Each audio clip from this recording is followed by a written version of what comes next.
Assalamualaikum warahmatullahi wabarakatuh. Syukur alhamdulillah, mari sama-sama kita panjatkan kehadirat Allah Subhanahu wa taala yang senantiasa memberikan rahmat dan karunia kepada kita bersama. Dan juga salawat beriringan salam tak pernah lupa kita kirimkan buat junjungan kita, yakni Nabi besar Muhammad sallallahu alaihi wasallam. Anak-anak ibu yang soleh dan soleha, alhamdulillah, pada kesempatan ini kita bertemu kembali dalam pelajaran PAI, Pendidikan Agama Islam, dalam materi lebih dekat kepada Allah Subhanahu wa taala dengan mengamalkan sholat sunnah. Baik, dalam sholat wajib yang sudah kita laksanakan, kita tidak tahu apakah kita sudah melaksanakannya dengan sempurna atau belum. Bagaimana kalau ternyata di hadapan Allah sholat yang kita dilakukan itu dianggap belum sempurna? Rasulullah mengajarkan kepada kita untuk menyempurnakan kekurangan-kurangan sholat kita dengan melaksanakan sholat sunnah. Nah, dengan melaksanakan sholat sunnah, kita dapat lebih mendekatkan diri kepada Allah serta menyempurnakan ibadah kita. Nah, sholat sunnah ini adalah sholat yang sangat dianjurkan untuk pengerjakannya. Orang yang melaksanakan sholat sunnah mendapatkan pahala yang sangat tinggi dan mendapat keutamaan dari Allah Subhanahu wa taala. Namun, jika seseorang itu tidak melaksanakan, dia tidak berdosa. Tetapi Rasulullah Muhammad SAW sangat menganjurkan kepada kita dan selalu mencontohkan bagaimana dia melaksanakan sholat sunnah ini, seperti sholat rawatib, sholat duha, witir, dan sebagainya. Nah, dalam pembelajaran kita kali ini ada beberapa tujuan yang harus kita capai. Yang pertama adalah kita harus mengetahui apa macam-macam sholat sunnah. Yang kedua, apa macam-macam ketentuan sholat sunnah. Yang ketiga, tata cara pelaksanaan sholat sunnah. Dan keempat, menumbuhkan sikap mulia setelah melaksanakan sholat sunnah ini. Nah, sekarang kita masuk kepada yang pertama, yaitu macam-macam sholat sunnah. Nah, sholat sunnah ini ada 3. Yang pertama adalah sholat sunnah berjamaah, yaitu sholat yang dilakukan berjamaah. Yang kedua, sholat sunnah munfarid atau sendirian. Nah, yang ketiga, sholat sunnah yang dilaksanakan secara berjamaah dan boleh juga secara munfarid atau sendiri. Selanjutnya, sholat sunnah yang dilaksanakan berjamaah ini mana saja? Nah, ternyata ada ini dia. Pertama, sholat sunnah Idul Fitri, sholat sunnah Idul Adha, sholat sunnah khusuf atau gerhana matahari, sholat khusuf atau sholat gerhana bulan, dan sholat istisqa atau meminta hujan. Nah, itu yang dilaksanakan berjamaah. Nah, sekarang mana yang dilaksanakan secara munfarid atau sendirian? Nah, ternyata ada 3. Yang pertama adalah sholat rawatib. Yang kedua, sholat tahiyatul masjid. Dan yang ketiga, sholat istigharah. Nah, sekarang kita lihat mana sholat yang dilaksanakan berjamaah boleh, sendirian juga boleh. Nah, yaitu adalah pertama sholat taraweh, kedua sholat witir, kemudian sholat duha, sholat tahajud, dan sholat tasbih. Nah, anak-anak sekalian, kita lanjutkan lagi dengan macam-macam ketentuan sholat sunnah berjamaah. Yang pertama tadi adalah sholat Idul Fitri. Sholat Idul Fitri adalah sunnah 2 rakaat yang dilaksanakan pada hari raya Idul Fitri pada tanggal 1 Syawal, setelah kita melaksanakan puasa Ramadan selama 1 bulan penuh. Hukum melaksanakan sholat ini adalah sunnah mu'akkad atau sangat dianjurkan.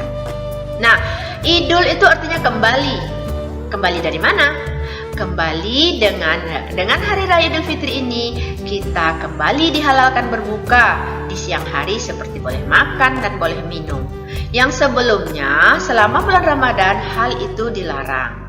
Nah, kapan waktu pelaksanaannya? Pelaksanaannya adalah sesudah terbit matahari sampai tergelincirnya matahari pada tanggal 1 Syawal tersebut. Baik, kita lanjutkan lagi anak-anak ibu sekalian. Yang sekarang, bagaimana tata cara pelaksanaan sholat Idul Fitri tersebut? Nah, yang pertama, tata caranya adalah seorang imam memimpin pelaksanaan sholat Idul Fitri diawali dengan niat yang ikhlas, yang diucapkan dalam hati, saya berniat sholat sunnah Idul Fitri 2 rakaat karena Allah Ta'ala. Nah, yang kedua, pada rakaat pertama, sesudah membaca doa iftitah, kita bertakbir mengangkat tangan sebanyak 7 kali. Nah, di sela-sela takbir satu dengan takbir yang lainnya, kita disunahkan membaca Subhanallah, walhamdulillah, wala ilaha illallah, Allahu Akbar. Nah, itu disebut dengan tasbih. Setelah itu, setelah melaksanakan takbir 7 kali dan membaca tasbih tersebut, dilanjutkan dengan membaca Al-Fatihah dan membaca salah satu surah dalam Al-Quran. Namun, dalam pelaksanaan sholat Idul Fitri ini sangat dianjurkan sekali untuk membaca surah Qaf atau surah Al-A'la. Nah, setelah itu, pada rakaat kedua setelah takbir kemudian berdiri dan membaca takbir 5 kali sambil mengangkat tangan. Dan di antara takbir-takbir yang tadi itu, kita tetap membaca tasbih Subhanallah, walhamdulillah, wala ilaha illallah, Allahu Akbar. Nah, setelah itu membaca surah Al-Fatihah dan dilanjutkan dengan surah yang diutamakan sekali pada waktu itu adalah surah Qamar dan surah Ghasiyah. Nah, baik anak-anak ibu sekalian, kita lanjutkan lagi dengan yang kelima, sholat Idul Fitri itu ditutup dengan salam. Nah, setelah khatib mengumandangkan khutbah sebanyak 2 kali, khutbah yang pertama dibuka dengan takbir 9 kali. Allahu Akbar, Allahu Akbar, Allahu Akbar, La ilaha illallah, Wallahu Akbar. Nah, kemudian selanjutnya setelah khutbah yang kedua dibuka dengan takbir 7 kali. Nah, ada pula yang melaksanakan khutbah itu hanya 1 kali saja. Setelah sholat Idul Fitri, para jamaah dianjurkan untuk saling bermaaf-maafan, lahir dan batin. Setelah selesai sholat, kita pulang ke rumah dengan menempuh jalan yang berbeda dari jalan yang kita ambil pertama kali waktu pergi ke masjid tersebut. Nah, setelah itu kita saling memberikan maaf kepada sesama keluarga, famili, tetangga, dan sesama muslim lainnya. Nah, khusus pada hari raya Idul Fitri ini, kita disunahkan mengucapkan selamat kepada saudara kita sesama muslim ketika bertemu. Baik, kita lanjutkan lagi anak-anak ibu sekalian. Nah, yang kedua, sholat itu adalah sholat Idul Adha.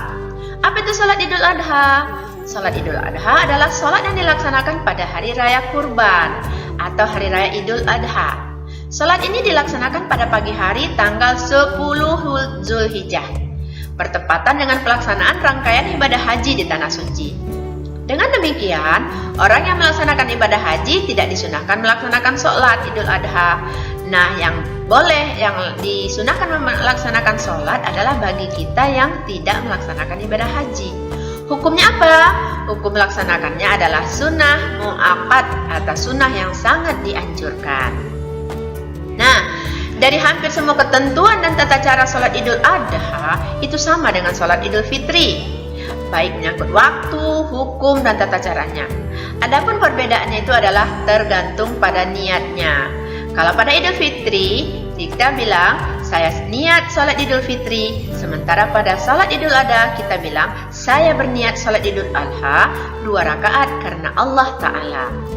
Baik anak-anak ibu sekalian, kita lanjutkan lagi dengan sholat gerhana matahari atau yang disebut dengan sholat khusuf. Sholat sunnah khusuf ini atau khusufus syamsi adalah sholat sunnah yang dilaksanakan ketika terjadi gerhana matahari. Hukum melaksanakan sholat ini adalah sunat muakkad. Waktu pelaksanaannya adalah mulai terjadinya gerhana matahari sampai matahari kembali tampak utuh seperti semula. Ketika gerhana sudah mulai terjadi, jamaah berkumpul di masjid.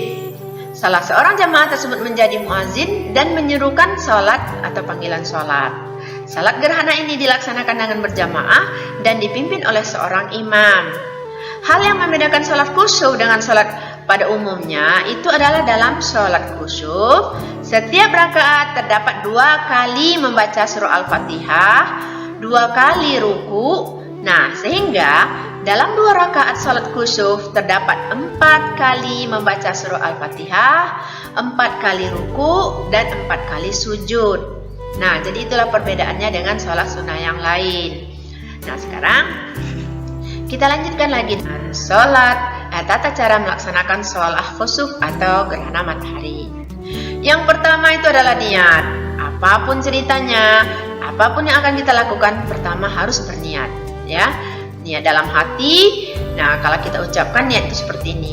Saya berniat sholat gerhana matahari 2 rakaat karena Allah Ta'ala. Setelah itu takbiratul ihram, membaca doa iftitah, membaca Al-Fatihah, dan dilanjutkan dengan membaca surah-surah yang panjang. Jadi dianjurkan sekali membaca surah-surah yang panjang. Kemudian ruku yang lama dan panjang dengan membaca tasbih sebanyak-banyaknya. Kemudian iftidal dengan mengucapkan samiallahu liman hamidah, tangan kembali bersedekap ke dada, dan kemudian kita baca kembali surah Al-Fatihah, kemudian dilanjutkan dengan surah Al-Quran yang lainnya. Nah, selanjutnya kembali kita melakukan ruku dan yang panjang dengan membaca tasbih yang sebanyak-banyaknya. Kemudian iktidal kembali mengucapkan samiallahu liman hamidah, sujud seperti biasa, tetapi dalam sujudnya agak dipanjangkan dibanding dengan sholat biasa. Kemudian duduk antara 2 sujud seperti biasa, sujud yang kedua agak dipanjangkan. Kemudian bangkit menuju rakaat kedua dan melaksanakan rakaat yang kedua sebagaimana rakaat yang pertama dilaksanakan tadi. Nah, pada sujud yang terakhir, rakaat yang kedua dianjurkan untuk memperbanyak istighfar dan tasbih, memohon ampunan kepada Allah Subhanahu wa taala. Setelah selesai sholat, imam atau khatib berdiri menyampaikan khutbah dengan pesan yang intinya adalah gerhana itu adalah salah satu kejadian yang diciptakan oleh Allah yang menunjukkan kekuasaan dan kebesaran Allah Subhanahu wa taala. Jadi itu bukan fenomena alam semata, tapi itu adalah ketentuan yang sudah ditentukan oleh Allah Subhanahu wa taala. Kemudian salat sunnah berjamaah yang lain itu adalah salat khusyuf, yaitu gerhana bulan. Kalau tadi gerhana matahari, sekarang gerhana bulan. Gerhana bulan ini, ya, kita melaksanakan sholatnya adalah sholat yang dilaksanakan ketika terjadi peristiwa gerhana bulan. Hukum melaksanakan sholat ini adalah sunnah muakkad. Sedangkan waktu sholat gerhana bulan mulai terjadinya gerhana sampai bulan tampak utuh kembali. Bagaimana cara tata pelaksanaannya? Nah, pelaksanaannya hampir sama dengan pelaksanaan sholat gerhana matahari. Yang membedakannya tetap hanya pada niatnya saja. Saya berniat sholat gerhana bulan 2 rakaat karena Allah Ta'ala. Baik anak-anak ibu sekalian, kita lanjutkan lagi dengan sholat berjamaah, sholat sunnah berjamaah yang kelima, yaitu sholat istiqa. Apa itu sholat istiqa? Sholat istiqa adalah sholat sunnah 2 rakaat yang dilaksanakan untuk memohon diturunkannya hujan. Pada saat terjadi kemarau yang berkepanjangan, sangat sulit kita mendapatkan air. Umat Islam disunahkan untuk melaksanakan sholat istiqa untuk mendekatkan diri kepada Allah dan memohon ampun serta berdoa agar segera diturunkan hujan. Kenapa hal ini bisa terjadi? Nah, salah satu sebab terjadinya kekeringan itu adalah sikap manusia sendiri. Sikap manusia yang tidak mau peduli dan tidak ramah dengan lingkungan. Padahal air merupakan komponen yang sangat penting dalam kehidupan. Nah, kurang sumber air dan curah hujan dapat mengakibatkan masalah yang serius dalam kehidupan manusia. Oleh karena itu, marilah sama-sama kita jaga kelestarian alam dengan rajin menanam pohon, merawatnya, dan menghemat dalam penggunaan air. Begitu juga dengan anak-anak ibu sekalian. Apabila kita pergi ke kamar mandi, waktu membuka keran tidak usah terlalu besar tidak buka, dan setelah selesai kita gunakan, cepat dimatikan. Nah, itu adalah salah satu cara untuk menghemat penggunaan air. Nah, pelaksanaan sholat istiqa adalah saat terjadi kekeringan. Ajaran ini dapat menjadikan manusia untuk dapat melakukan introspeksi kepada dirinya sendiri. Nah, sebelum dilaksanakan sholat istiqa, diharapkan untuk berpuasa selama 4 hari berturut-turut. Selanjutnya bertobat kepada Allah dan memohon ampunan dari kesalahan dan dosa, serta menghentikan segala bentuk perbuatan yang serakah dan merusak lingkungan. Nah, pada hari keempat, semua anggota masyarakat muslim pergi ke tanah lapang yang akan dipakai untuk melaksanakan sholat istisqa. Mereka dianjurkan berpakaian sederhana, serta disunahkan membawa hewan peliharaan ke tanah lapang tersebut. Karena apa? Karena yang paling menderita sekali pada saat kekeringan itu adalah hewan-hewan peliharaan. Ya, mereka tidak bisa mencari seperti kita masih bisa mencari ke membeli air galon dan segala macam. Nah, sementara hewan peliharaan tidak bisa. Nah, jadi kita disunahkan untuk membawa hewan peliharaan ke tanah lapang tersebut. Kemudian di sepanjang jalan menuju ke tanah lapang, masyarakat dianjurkan untuk banyak beristighfar. Kemudian sampai di tanah lapang, waktu menunggu pelaksanaan sholat dianjurkan untuk berzikir kepada Allah. Nah, bagaimana cara pelaksanaan sholat istisqa? Yang pertama adalah setelah semua bersiap untuk sholat, muazin tidak perlu mengumandangkan azan dan qomat, cukup dengan seruan mari sholat berjamaah. Nah, setelah itu sholat sunnah dilaksanakan seperti sholat sunnah yang lainnya.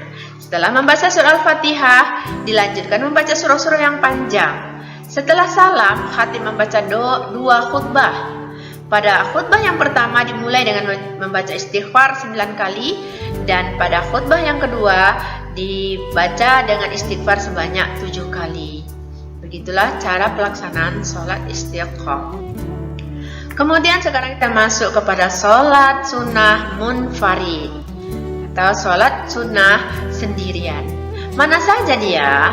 Ternyata ada 3. Ya, tadi kita ketahui bahwa munfarid itu artinya sendiri atau individu.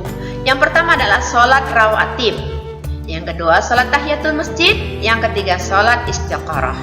Sekarang kita lihat satu persatu. Yang pertama sholat sunnah rawatib. Apa itu sholat sunnah rawatib? Kata-kata rawatib itu berasal dari kata ratibah yang artinya tetap, menyertai atau terus-menerus. Dengan demikian, sholat sunnah rawatib adalah sholat yang dilaksanakan menyertai atau mengiringi sholat fardu, baik sebelumnya maupun sesudahnya. Nah, selanjutnya kita lanjutkan lagi dengan segi hukum.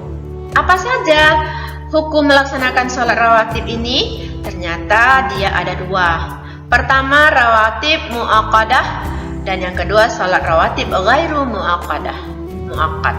Nah, yang pertama, sholat rawatib mu'aqadah atau sholat rawatib yang sangat dianjurkan itu ada 2 rakaat sebelum zuhur, 2 rakaat sesudah zuhur, 2 rakaat sesudah sholat maghrib, 2 rakaat sesudah sholat isya, 2 rakaat sebelum sholat subuh. Itu adalah sholat sunnah rawatib mu'aqadah. Sekarang kita lihat sholat sunnah ghairu mu'aqadah atau sholat wajib rawatib yang cukup dianjurkan untuk dikerjakan. Mana saja dia? Ini dia, 2 rakaat sebelum zuhur. Ini selain sholat 2 rakaat yang mu'aqadah. Berarti sebelum zuhur itu boleh kita melaksanakan 4 rakaat sholat sunnah. Tetap kita potong 2 rakaat dan salam. Kemudian yang kedua 2 rakaat sesudah zuhur. Selain 2 rakaat yang mu'aqadah tadi, berarti 4 rakaat sesudah zuhur, 2 rakaat salam. Kemudian 4 rakaat sebelum asar, kemudian 2 rakaat sebelum maghrib. Nah, jadi itulah dia sholat rawatib mu'aqadah dan ghairu mu'aqadah. Nah, jika ditinjau dari segi pelaksanaannya, sholat rawatib ini terbagi 2. Yang pertama adalah qabliyah, yang kedua ba'diyah. Apa itu qabliyah? Qabliyah artinya dilaksanakan sebelum sholat fardu. Nah, sedangkan ba'diyah itu dikerjakan setelah sholat fardu. Nah, kemudian kita lihat kembali bagaimana sih tata cara melaksanakan sholat sunnah rawatib ini. Nah, yang pertama adalah kita niatkan sesuai dengan waktunya. Kemudian dikerjakan tidak didahului dengan azan dan iqamah. Sholat ini dilaksanakan secara munfarid. Bila lebih dari 2 rakaat, gunakan 1 salam setiap 2 rakaatnya. Membaca dengan suara yang tidak dinyaringkan. ya pada saat melaksanakan sholat zuhur dan sholat asar. Kemudian keenam, sholat dikerjakan dengan posisi berdiri, boleh duduk apabila tidak sanggup, dan juga boleh berbaring bagi orang yang tidak sanggup untuk duduk. Nah, kemudian sebaiknya setelah kita sholat zuhur atau sholat wajib, kalau kita mau melaksanakan sholat sunnah, kita berpindah sedikit dari tempat sholat fardu tadi. Nah, tetapi tetap menghadap ke kiblat. Baik anak-anak ibu sekalian, lanjutkan lagi dengan contoh tata cara melaksanakan sholat rawatib qabliyah zuhur. Nih contohnya. Pertama, niat sholat rawatib qabliyah. Kemudian dilakukan dengan ikhlas dalam hati. Apabila kita ucapkan, saya niat sholat qabliyah zuhur 2 rakaat karena Allah Ta'ala. Kemudian takbiratul ihram, sholat 2 rakaat seperti tata cara sholat pada umumnya. Kemudian yang terakhir dengan salam. Nah, kemudian sholat munfarid yang kedua adalah sholat tahiyatul masjid. Apa itu tahiyatul masjid? Tahiyatul masjid adalah sholat sunnah yang dilaksanakan untuk menghormati masjid. Sholat ini disunahkan bagi setiap muslim ketika memasuki masjid. Sholat ini merupakan rangkaian adab kita dalam memasuki masjid. Sewaktu kita memasuk masjid, kita disunahkan untuk mendahulukan kaki kanan dan berdoa. Ya Allah, ampunilah dosa-dosaku, bukakanlah pintu rahmat-Mu untukku, dan jika kita sudah masuk ke dalam, hendaklah kita duduk. Sebelum kita duduk, hendaklah kita melaksanakan sholat sunnah terlebih dahulu sebanyak 2 rakaat. Itu yang disebut dengan sholat sunnah tahiyatul masjid. Baik, anak-anak ibu sekalian, kita lanjutkan lagi dengan tata caranya. Yang pertama, caranya adalah berniat tahiyatul masjid. Saya niat sholat tahiyatul masjid 2 rakaat karena Allah Ta'ala. Baru Allahu Akbar. Setelah berniat, dilanjutkan dengan takbiratul ihram, membaca doa iftitah, al-fatihah, dan seterusnya sampai salam. Nah, yang ketiga adalah sholat munfarid, itu adalah sholat istiqarah. Apa itu sholat istiqarah? Sholat istiqarah adalah sholat dengan maksud untuk memohon petunjuk Allah dalam menentukan pilihan yang terbaik di antara 2 pilihan yang sudah kita pilih. Manalah ini yang cocok untuk kita. Nah, sebelum sholat istiqarah sebenarnya hampir sama dengan sholat hajat. Bedanya, kalau sholat istiqarah tertuju pada suatu keinginan atau cita-cita yang sudah nampak adanya, tetapi masih ragu mana yang akan dipilih. Sementara sholat hajat tertuju pada sebuah keinginan yang belum nampak wujud dan tujuannya. Baik, sekarang kita lanjutkan lagi dengan tata cara melaksanakan sholat istiqarah. Sholat istiqarah itu biasanya kita lakukan malam hari. Ya, pada waktu pertengahan malam kita berwuduk melaksanakan sholat istiqarah dengan diawali niat. Saya niat sholat istiqarah 2 rakaat karena Allah Ta'ala. Pada rakaat pertama, setelah membaca Al-Fatihah, bacalah surah Al-Kafirun. Surah ini boleh dibaca 1 kali, ya lebih dari 1 kali, misalnya 3 kali, 7 kali, atau 10 kali. Nah, pada rakaat kedua, setelah baca surah Al-Fatihah, baca surah Al-Ikhlas. Surah Al-Ikhlas juga boleh kita baca lebih dari 1. Boleh 3, boleh 7, dan boleh juga 10. Setelah sholat 2 rakaat, dilanjutkan dengan membaca doa istiqarah yang dianjurkan oleh Nabi Muhammad SAW. Nah, kemudian anak-anak ibu sekalian, kita akan masuk kepada sholat sunnah yang boleh dilaksanakan secara berjamaah atau boleh juga secara munfarid. Nah, mana dia? Sholat yang bisa berjamaah, sholat sunnah yang bisa berjamaah, dan boleh sendirian. Yang pertama adalah sholat tarawih. Ibu yakin kita semua sudah kenal dengan sholat tarawih. Sholat tarawih itu adalah sholat sunnah yang dilaksanakan pada malam bulan Ramadan. Hukum melaksanakannya adalah sunnah muakkad. Salat tarawih dilaksanakan setelah sholat isya sampai waktu fajar. Salat ini dapat dilaksanakan 8 rakaat, 20 atau 36 rakaat. Kita tinggal memilih jumlah rakaat mana yang mau dan mampu kita laksanakan. Dan yang terpenting, kita dapat melaksanakannya dengan khusyuk. Nah, ketika kita hendak melaksanakan sholat tarawih, niatkan, saya berniat sholat tarawih 8 rakaat lillahi ta'ala. Kemudian, sholat yang kedua adalah sholat witir. Apa itu sholat witir? Sholat witir adalah sholat yang dilaksanakan dengan bilangan ganjil. Boleh 1, 3, 5, 7, 9, dan 11, dan seterusnya. Nah, hukum melaksanakannya adalah sunnah muakkad. Adapun waktu sholat witir adalah sesudah sholat isya sampai menjelang sholat fajar atau di waktu fajar, di waktu subuh. Ketika hendak melaksanakan sholat witir ini, maka mulailah dengan niat. Saya berniat sholat 1 rakaat witir karena Allah Ta'ala. Nah, anak-anak ibu sekalian, apapun kerja kita kembali kepada niat. Nah, yang selanjutnya adalah sholat yang boleh bermunfarid dan boleh berjamaah adalah sholat duha. Sholat sunnah duha atau sering juga disebut dengan awwabid duha adalah sholat sunnah yang dikerjakan pada waktu matahari sudah mulai menaik, sekitar 1 tombak. Kapan itu? Sekitar pukul 7 pagi sampai matahari setinggi 7 hasta hingga menjelang waktu zuhur. Tata cara pelaksanaannya, kita dapat melaksanakan sholat duha sebanyak 2 rakaat paling sedikit dan sebanyak-banyaknya 12 rakaat. Jika kalian hendak melaksanakan, mulai dengan niat.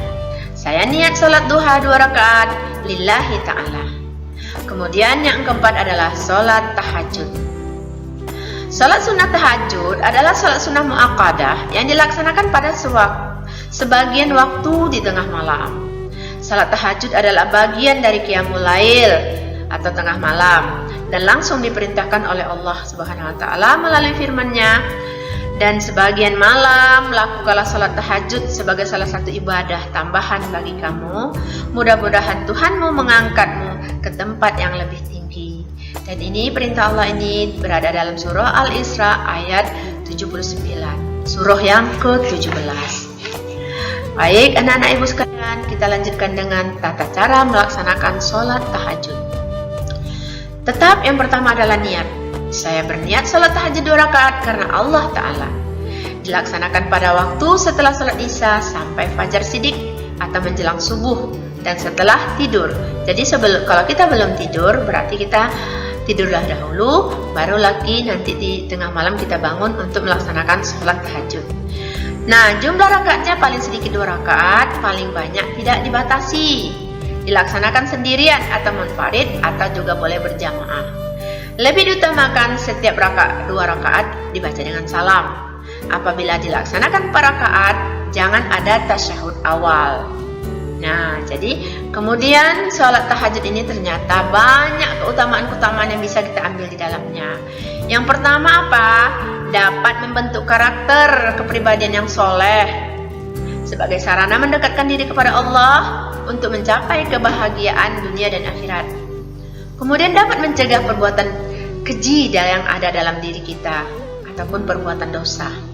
Kemudian dapat menghapus dan menghilangkan segala macam penyakit hati. Mana saja itu penyakit hati? Seperti iri, dendam, tamak dan sebagainya. Kemudian mengobati diri dari penyakit jasmani. Jadi sholat tahajud ini banyak sekali keutamaan-keutamaannya. Baik keutamaan yang bisa kita lihat dari segi batin dan juga bisa secara lahiriah. Dan yang terakhir adalah sholat tasbih. Apa itu sholat tasbih? Sholat tasbih adalah sholat sunnah yang dilaksanakan dengan memperbanyak bacaan tasbih. Sholat tasbih ini merupakan sholat khusus, sholat sunnah khusus dengan membaca tasbih sebanyak 300 kali di dalam sholat. Hal ini pernah diajarkan oleh Rasulullah sebagaimana tertuang dalam hadis berikut, yang artinya dari Anas bin Malik bahwasanya Ummu Sulaim berpagi-pagi menemui Nabi Muhammad SAW seraya berkata, "Ajari saya beberapa kalimat yang saya ucapkan di dalam sholatku." Maka beliau bersabda, "Bertakbirlah kepada Allah sebanyak-banyak 10 kali, dan bertasbihlah kepada Allah 10 kali, dan bertahmidlah kepada Allah dengan mengucapkan Alhamdulillah 10 kali. Kemudian memohonlah kepada Allah apa yang kamu kehendaki. Niscaya Allah akan menjawab, ya saya akan kabulkan permintaanmu." Ini adalah hadis yang disampaikan oleh At-Tirmizi. Baik anak-anak ibu sekalian, kita lanjutkan lagi. Tata cara melaksanakan sholat tasbih ini ada 2 macam. Pertama, jika sholat ini dilaksanakan pada malam hari, jumlah rakaatnya ada 4, dengan 2 kali salam. Jika dilaksanakan siang hari, jumlah rakaatnya 4 rakaat juga, tetapi dengan sekali salam. Jadi kalau pada malam hari 2 kali salam, pada siang hari 1 kali salam, ya. Nah, dalam praktek pelaksanaannya, sholat ini sangat memerlukan waktu yang sangat relatif lama. Oleh karena itu, sholat tasbih dilaksanakan sesuai dengan kemampuan. Jika kita mampu melaksanakan setiap hari, laksanakan setiap hari. Jika tidak mampu, laksanakan setiap seminggu sekali. Dan jika tidak mampu melaksanakan setiap seminggu sekali atau pada hari Jumat, laksanakanlah sebulan sekali atau setahun sekali atau minimal sekali seumur hidup. Ya, baik anak-anak ibu sekalian, itulah dia tadi beberapa contoh-contoh sholat yang bisa dilakukan secara munfarid dan juga bisa berjamaah. Nah, sekarang kita akan masuk kepada hikmah sholat sunnah. Nah, sholat sunnah yang kita laksanakan ini bukan tidak ada hasil, tetapi ada hikmah yang disediakan oleh Allah di dalamnya. Yang pertama apa? Disediakan jalan keluar dari segala permasalahan dan persoalan yang senantiasa akan diberikan rezeki yang cukup oleh Allah. Kemudian yang kedua, menambah kesempurnaan sholat fardu. Ya, melaksanakan sholat sunnah ini memberikan manfaat untuk menyempurnakan sholat fardu kita yang kemungkinan bisa ada terjadi kurang dan salahnya. Kemudian lagi, menghapus segala dosa. Kita meyakini dan kita menyadari kita banyak dosa. Nah, salah satu cara adalah kita lakukanlah banyak-banyak sholat sunnah. Nah, kita meningkatkan derajat keridhaan Allah Subhanahu wa taala kepada kita dengan cara menumbuhkan kecintaan kepada Allah Subhanahu wa taala. Allah akan menaikkan derajat kita di sisinya setahap demi setahap, dan setiap satu kali melaksanakan sholat sunnah, maka Allah akan menghapuskan satu dari dosa dan kesalahan kita. Nah, kemudian kita juga selalu mengupayakan untuk dapat melaksanakan sholat sunnah yang lainnya. Kemudian yang keempat adalah sebagai ungkapan rasa syukur kita kepada Allah dengan sebanyak-banyak rezeki yang kita dapatkan dari Allah. Nah, salah satu cara kita bersyukur itu adalah laksanakanlah sholat sunnah, ya. Nah, kemudian kita lanjutkan lagi untuk mendatangkan keberkahan pada rumah yang sering kita gunakan untuk sholat sunnah. Kalau sholat yang dianjurkan melaksanakan berjamaah diutamakan di masjid, kalau itu sholatnya fardu. Sementara sholat sunnah itu pelaksanaannya yang dilaksanakan secara munfarid sebaiknya dilaksanakan di rumah, walaupun apabila dilaksanakan di masjid juga dibolehkan. Nah, kemudian yang selanjutnya adalah hidup menjadi lebih terasa nyaman dan tentram. Ketakwaan serta aspek yang terpenting dalam mewujudkan takwa adalah dengan sholat, terutama sholat sunnah sebagai ibadah tambahan. Bekal terbaik di dalam menempuh perjalanan di akhirat dengan ketakwaan. Sedangkan aspek terpenting dalam mewujudkan takwa adalah sholat, terutama sholat sunnah sebagai ibadah tambahan bagi kita. Lanjut, anak ibu sekalian, alhamdulillahirabbil alamin. Selesai sudah pembahasan kita tentang sholat sunnah ini. Sebelum kita akhiri, silahkan kamu jawab nanti beberapa pertanyaan di bawah ini. Ada 5 pertanyaan. Yang pertama, tulislah macam-macam sholat sunnah. Tulislah sholat sunnah yang termasuk sholat sunnah berjamaah yang mana-mana saja. Tulis sholat sunnah yang termasuk sholat sunnah munfarid. Tulislah sholat sunnah yang termasuk sholat munfarid dan boleh munfarid, boleh berjamaah. Kemudian tulis juga kebaikan apa saja yang bisa kita peroleh dengan rajin melaksanakan sholat sunnah ini. Oke anak-anak ibu sekalian, selamat bekerja, tetap semangat, dan assalamualaikum warahmatullahi wabarakatuh.